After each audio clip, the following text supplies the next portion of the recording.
she did do a little bit of kind of white highlighter right there. Like that. And then she used individual lashes. Or it wasn't really individual lashes, it was more like kind of clusters. She had a full lash, but then they like all came apart kind of. And she put it on in pieces. This is the closest thing that I had to that. I think the brand was Etude, but I'm not sure. I don't know what brand she used. I'm just gonna put the smallest amount of mascara on so these lashes have something to hold on to.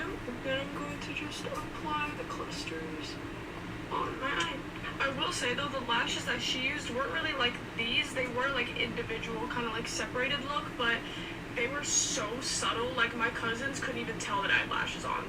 Like you could tell if I looked up, but if I was just looking straight at you, you could not tell. Those are the lashes put on. And I know for a fact she used the Clio Kill Lash Mascara, but it wasn't the waterproof one, it was the normal one. Since I don't really want my lashes to be waterproof today, I'm going to just apply it how she did it, and she just kind of did this to apply it very lightly. And she did everything she could to make them look as natural as possible. And then after this, she did go in with the lighter and the stick method where she curled them up, but I don't have anything like that, so I'm just gonna skip it. And for the lips, I will say I did not really like how she did my lips, because I just don't think she did it in a way that suited my face well. But I'll tell you guys how she did it. She got a brush first, and then she got kind of like a lip pink color, and she just kind of outlined the stick all around my lips.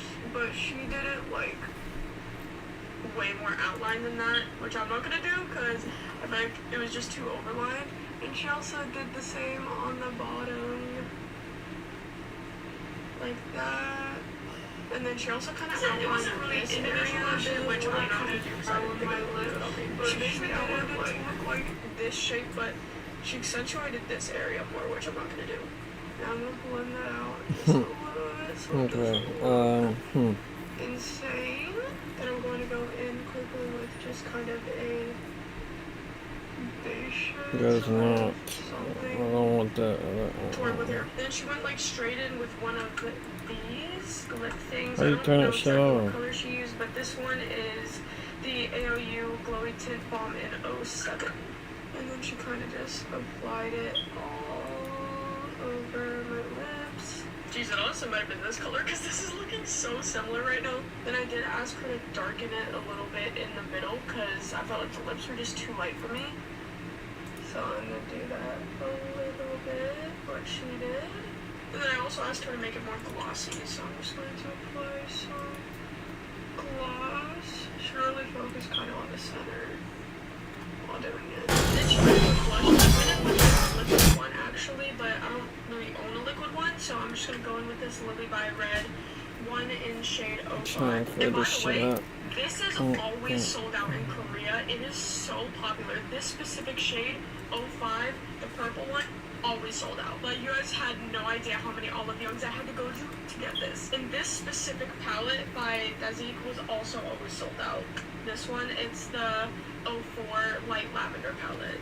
These two are very popular. But I'm going to just kind of apply it in this kind of area because that's kind of where she applied it. And she also kind of put it like on the bottom of my chin right here.